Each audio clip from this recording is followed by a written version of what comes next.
예수님께서는 부활하신 이후에 며칠 동안 계셨습니까? 이 땅에 40일 동안 계셨습니다. 그리고 제자들에게 여러 차례 나타나셨고 하나님 나라에 가르치셨습니다. 그리고 감람산에서 하늘로 오늘 이 본문에 보니까 올라가셨다, 승천하셨다라고 이야기를 하고 있습니다. 이 사도행전 1장 9절에 보면 이 사람들이 보는 데서 예수님이 올라가시니까 구름이 그를 가리어 보이지 않게 되었더라고 설명을 하고 있습니다. 얼마나 신기한 장면일까요? 지금은 우리가 비행기를 보니까 사람이 하늘을 나를 수 있다라고 하는 그런 개념이 있지만 그때는 사람이 하늘을 날 수 있을까라고 하는 생각조차도 아마 하지 못했던 시절이 아닐까 생각을 해보게 됩니다. 너무너무 신기해서 제자들이 뚫어지게 그 주님이 올라가시는 장면을 봤습니다. 어쩌면 제자들에게 이 성천, 주님의 성천은 부활보다도 더 놀랍고 신기한 사건이었을 수도 있어요. 왜냐하면 예수님을 통해서 부활에 대해서 들어본 적이 있습니다. 그죠? 또 예수님이 사역 기간 중에 사람을 살리신 그런 기적도 제자들은 직접 보았습니다. 그런데 이 당시에 인간이 하늘로 올라가 공중에서 사라지는 그 장면은 정말 꿈에도 생각을 못했을 것입니다. 그때 넋을 놓고 바라보고 있는 그 제자들에게 흰옷 입은 두 사람 천사들이 그들에게 나타나 제자들에게 이렇게 이야기를 했습니다. 갈릴리 사람들아, 어찌하여 하늘을 쳐다보느냐? 너희 가운데서 하늘로 올려지신 이 예수는 하늘로 가심을 본 그대로 오시리라고 이야기를 하고 있습니다. 너무 넋을 빼고 있으니까 천사가 제자들에게 이야기를 하는 거예요. 너희가 본 그대로 예수님이 다시 오시리라. 이 예수님께서 제자들과 많은 사람들이 보는 데서 하늘로 올라가신 이유가 무엇이었을까요? 우리는 이 주님의 성천을 통해서 한 가지 배울 수 있는 건 뭐냐면 우리도 주님처럼 장차 갈 때가 있다고 하는 사실입니다. 이 땅에서는 상상할 수 없는 다른 차원의 다른 세계가 있음을 우리에게 직접 보여주신 것이에요. 요한복음 14장 2절과 3절에 보면 내가 너희를 위하여 처소를 예비하러 가느니 너희를 위하여 처소를 예비하면 내가 다시 와서 너희를 내게로 영접하여 나 있는 곳에 너희도 있게 하리라고 하는 말씀이 있지 않습니까?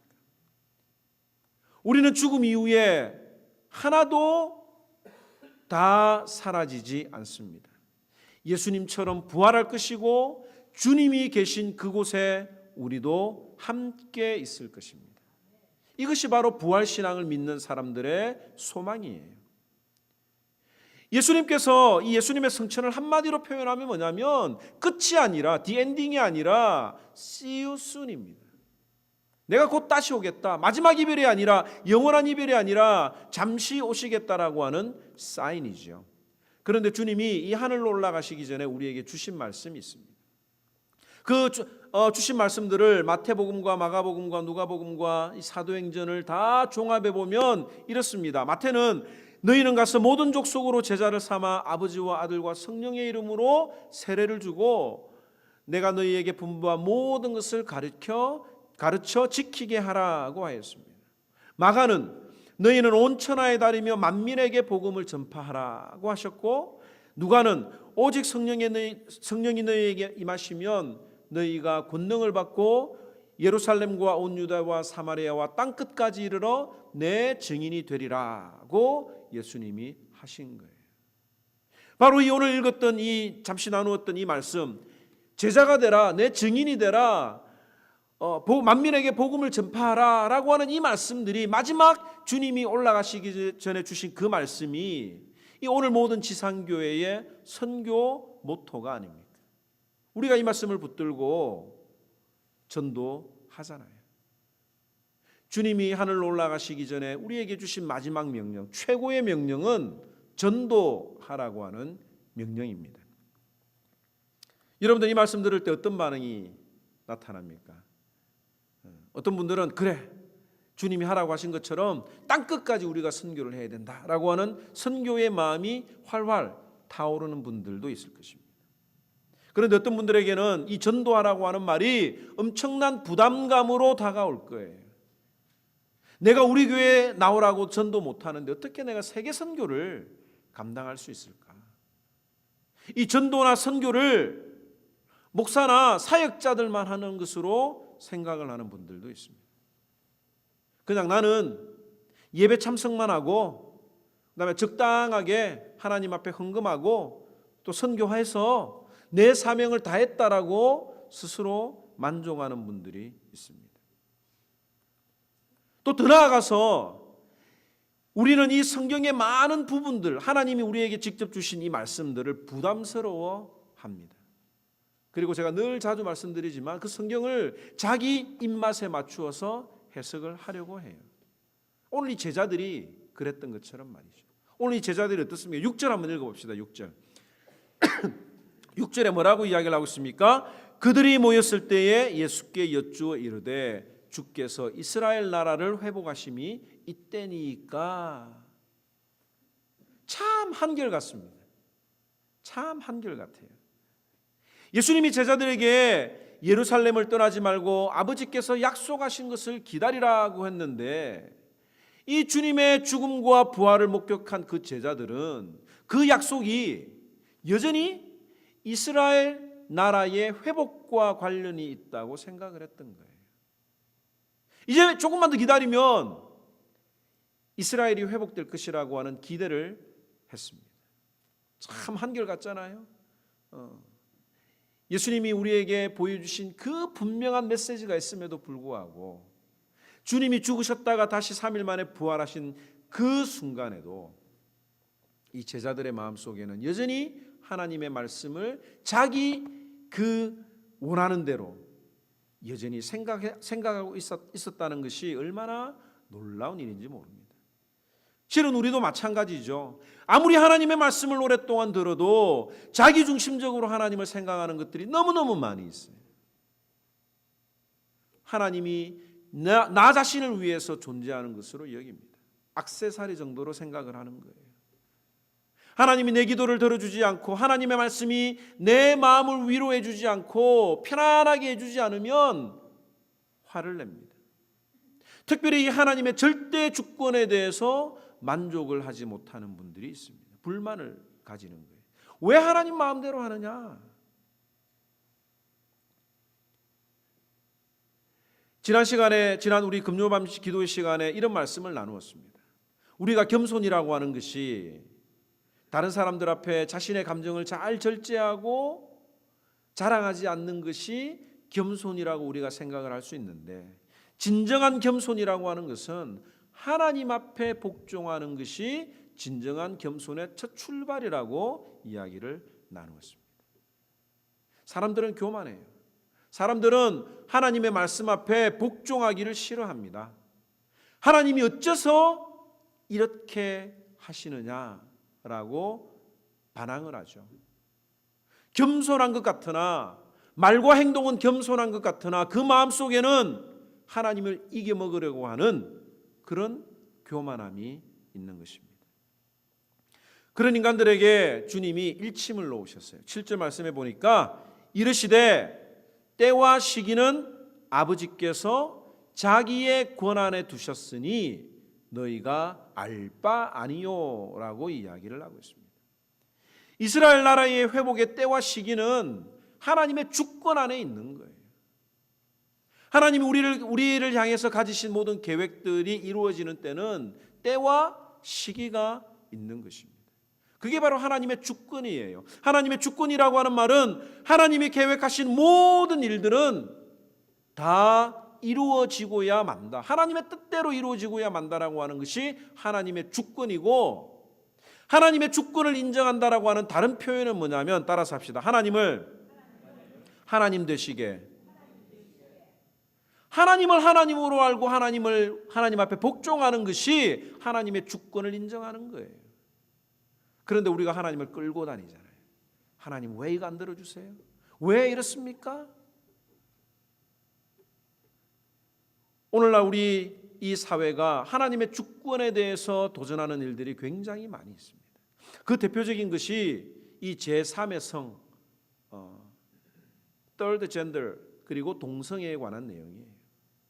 제가 뭐 다른 어떤 이 설교에 대해서도 하지만 늘 이 문제에 대해서 이야기를 하는 이유는 뭐냐면 이 범죄들은 다른 범죄들과는 달리 더 적극적으로 하나님을 반역하기 때문에 그렇습니다. 이들의 주장은 뭐예요? 한마디로 이야기하면 하나님이 실수하셨다. 하나님이 남자와 여자로 만드신 것을 부정하고 사람들이 새로운 성을 창조했다고 주장하는 것이 바로 하나님의 주권에 도전하는 것입니다. 더 나아가서 누구는 선택했고 누구는 버리셨다고 하는 그 하나님의 선택에 우리가 불만을 표출하기도 합니다. 우리 신자들도 마찬가지예요.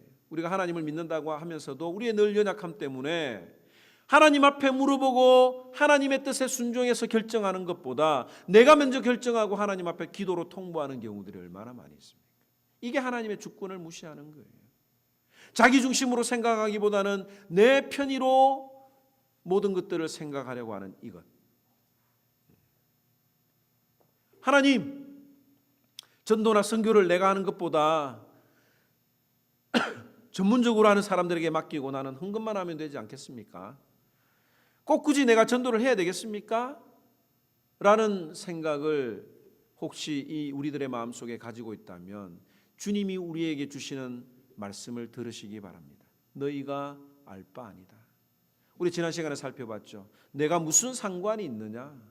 너는 너 할 일만 하라고 하는 하나님의 메시지입니다.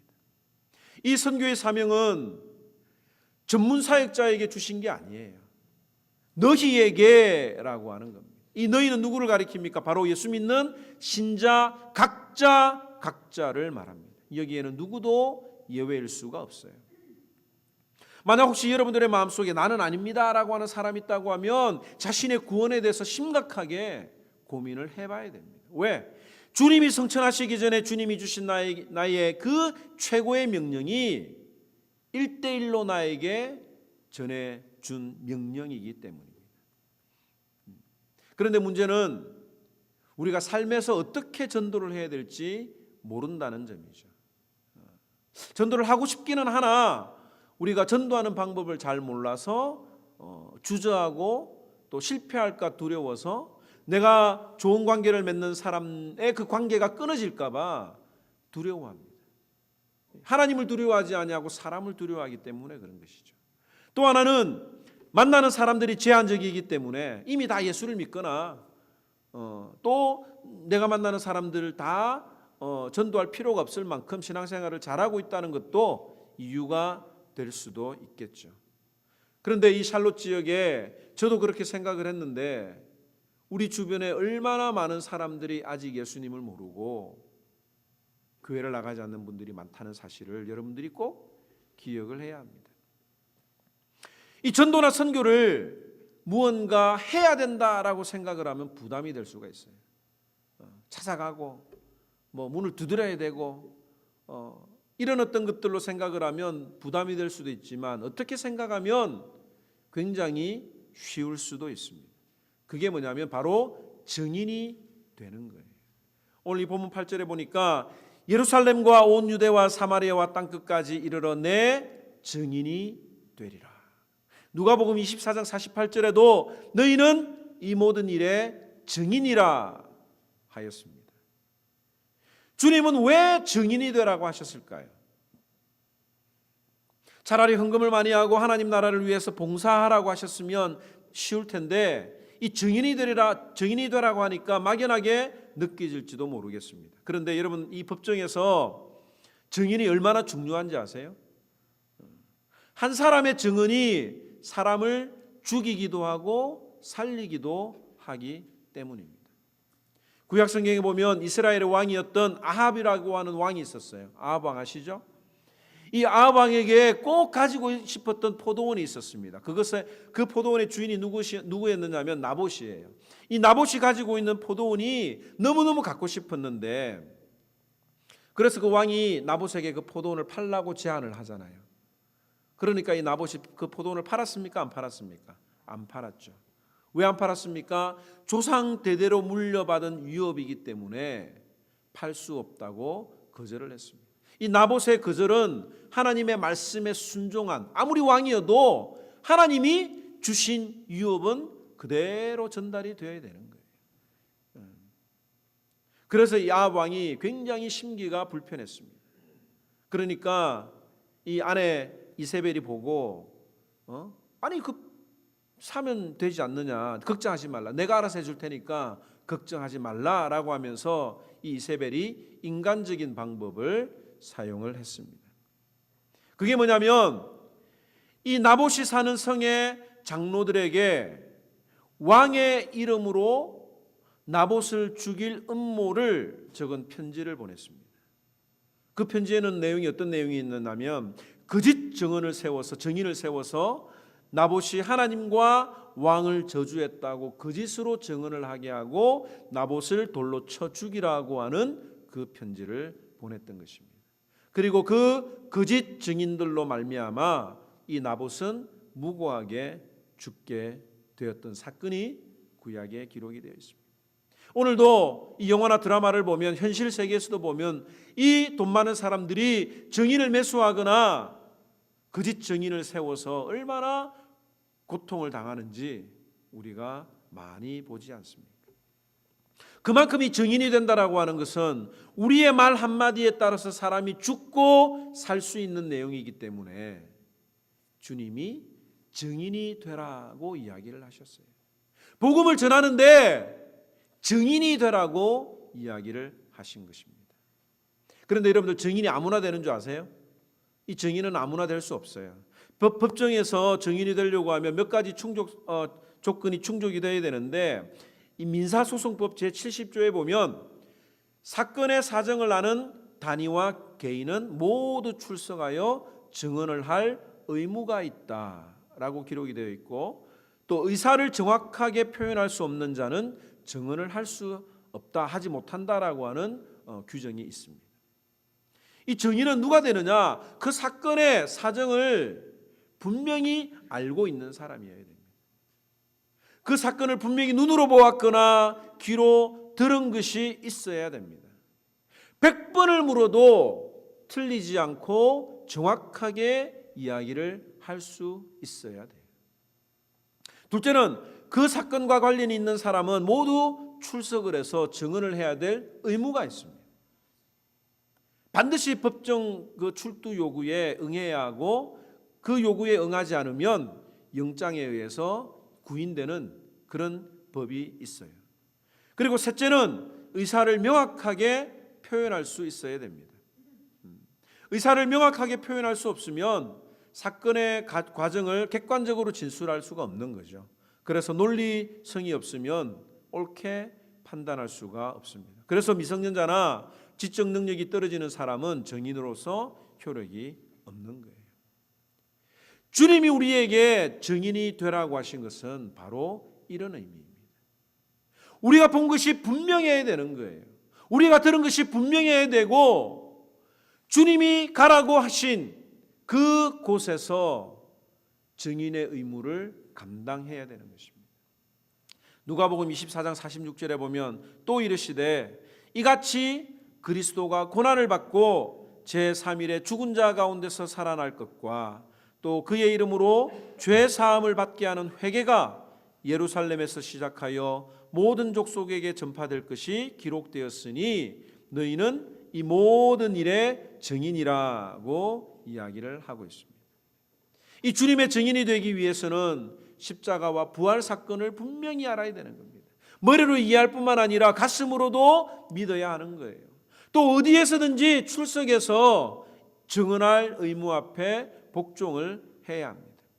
그리고 십자가와 부활의 사실성을 분명하게, 명확하게 표현할 수 있으면 돼요. 증인이라고 하는 건 내가 보고 들은 것을 그대로 이야기를 하면 됩니다. 이번에 우리 교회에 하나님께서 귀한 한의사를 보내주셨습니다. 제가 개인적으로 겪었던 그 치료를 받았던 경험을 여러분들과 나누었을 뿐인데, 많은 분들이 제 말을 믿고 그분을 만나고 또 아마 저와 같은 비슷한 체험을 하신 분들이 많다고 생각이 됩니다. 제가 생각을 하면서 농담 삼아 당분간 우리 교회 점심 식사 메뉴에 돼지고기는 나오면 안 되겠다 이런 생각도 해보고요. 다른 교회에서는 마치고 다 이렇게 우아하게 커피 한 잔 마시는데 우리는 다 같이 한약 한 사발씩 이렇게 다 같이 마시는 그런 일이 일어날지도 모르겠습니다. 그런데 제가 여러분들에게 드리고 싶은 말은 너무 맹신하지는 마세요. 병원에 쉽게 갈 수 없는 우리 하모니언들에게 부족한 것이 무엇인지, 보충해야 될 것이 무엇인지 하나님이 그분을 통해서 여러분들에게 알려주셨다고 생각을 해야 됩니다. 너무 매일 필요는 없어요. 생명은 하나님 앞에 달려있는 것이기 때문에 하나님이 주신 몸을 잘 돌아볼 수 있도록 하나님이 그분을 사용하신 것뿐이에요. 저도 그분 이야기를 듣고 저녁 먹는, 제가 한두 달 정도 이렇게 저녁에 밤늦게 뭘 좀 먹었었어요. 스트레스를 받고 뭐 준비하다가 밤 1시, 2시까지 뭘 하다가 보면 배가 고프잖아요. 그래서 먹었는데 그 이야기 듣고 식사를 조절하니까 몸이 가벼워지고 좋은 것 같아요.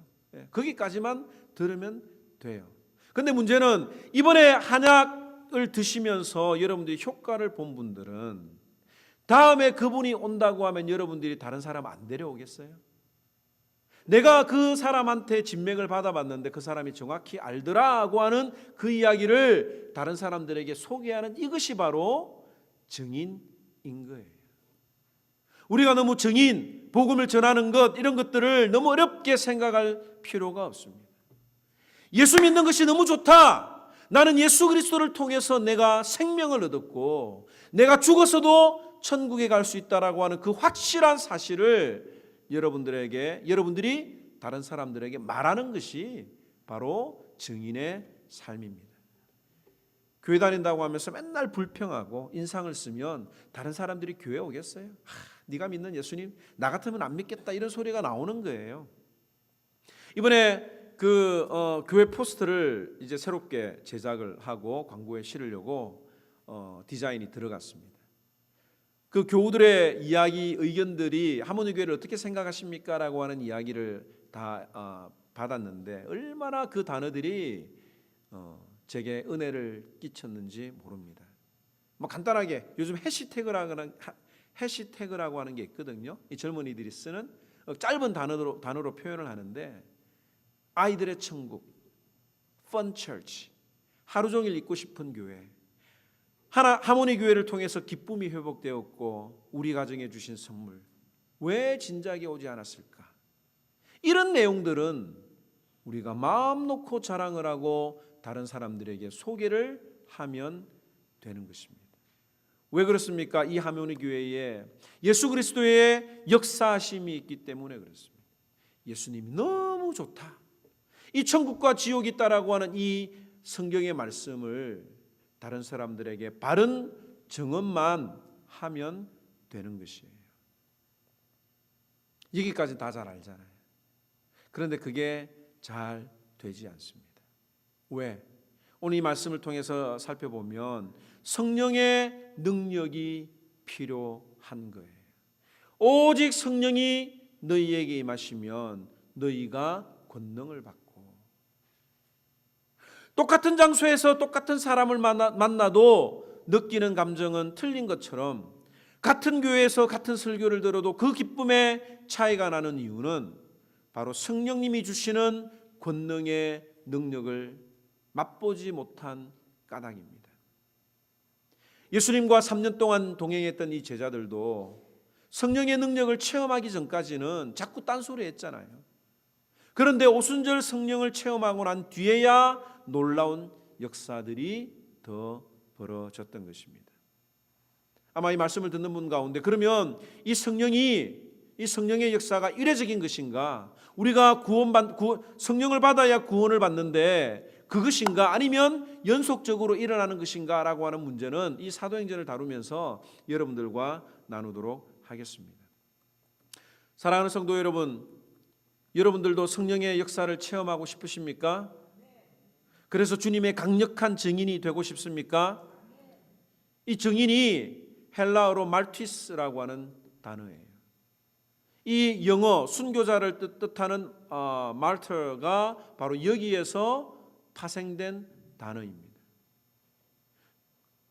주님의 제자들은 대부분 순교자로 생애를 마감했습니다.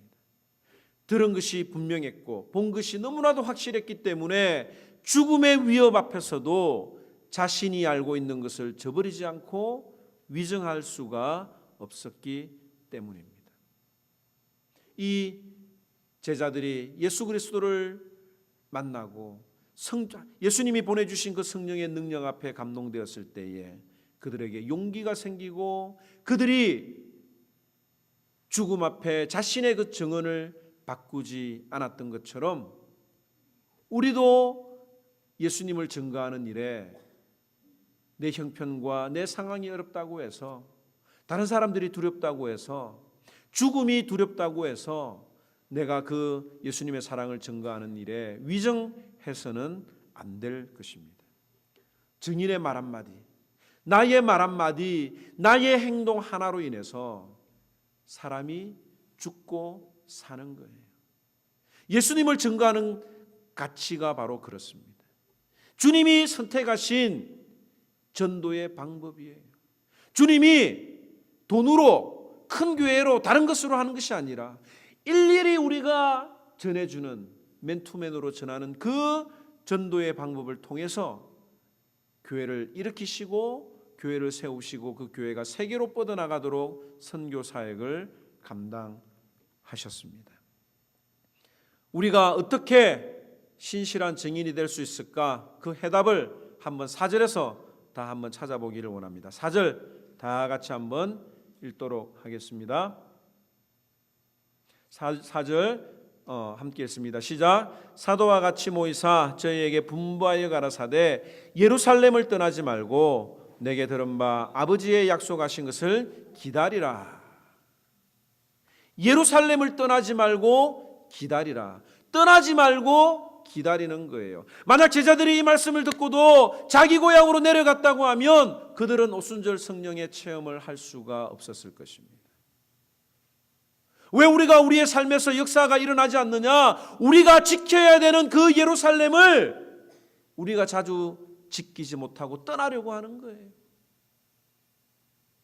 우리가 떠나지 않아야 될 예루살렘이 어디입니까? 내가 해야 될, 내가 지키고 기다려야 될 사역인 것입니다. 제가 이 말씀을 준비하면서 내가 떠나지 말아야 할 예루살렘은 어디인가? 이 하모니 교회다. 바로 여러분들을 내가 떠나서는 안 된다라고 하는 감동을 하나님이 제게 주셨습니다.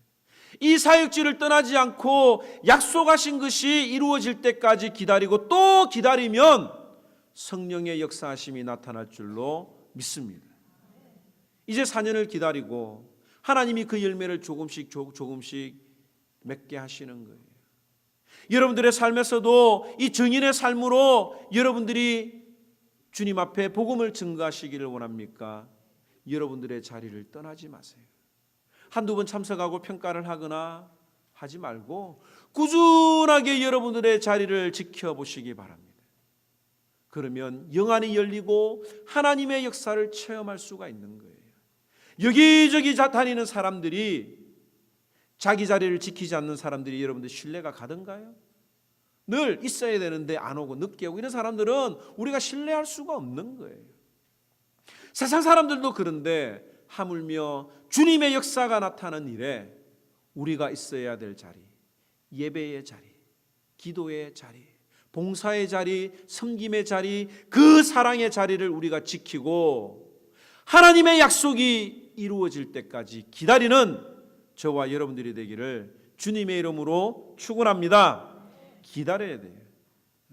제가 참 기다리는 걸 못하는데 이 목회하면서 참 기다리고 기다릴 때 하나님이 베풀어 주시는 은혜를 제가 많이 체험합니다. 오늘 이 찬양 부르면서 하나님의 나라가 많은 사람이 많은 일을 하는 것 같지만 절대로 아니에요. 정말 주님 앞에 헌신되고 진정으로 증인이 되기를 원하는 사람 옆에는 늘 하나님이 사람을 보내주십니다. 여러분들 이 교회를 생각을 해보세요. 처음부터 누가 있었습니까?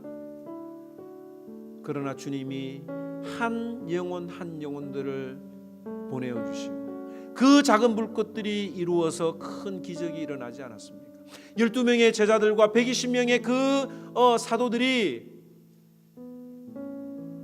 작은 불꽃이 되어서 가는 곳마다 증인의 삶을 살았을 때 예루살렘 교회가 세워지고 안디옥 교회가 세워지고 모든 초대 교회들이 세워지고 유럽의 교회가 세워지고 미국의 교회가 세워지고 아시아의 교회가 세워지고 오늘 아프리카와 모슬렘 지역에도 하나님의 교회가 세워지고 있지 않습니까?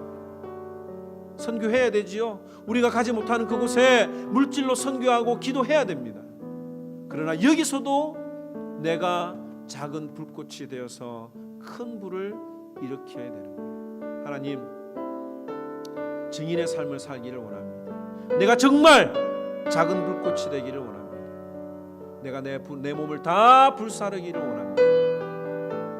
내가 불사르지지 않으면, 사라지지 않으면 불꽃이 안 살아나는 거예요. 하나님, 우리 찬양 부르면서 하나님 이런 마음으로 사도행전을 시작하고 교회가 걸어갔던 그 역사를 살펴볼 것이며 우리 교회도 그 성령 행전, 교회 행전의 한 부분이 되기를 원하고 2018년도에도 더 많은 하나님의 일들을 감당하기 원합니다 라고 하는 마음으로 찬양하면서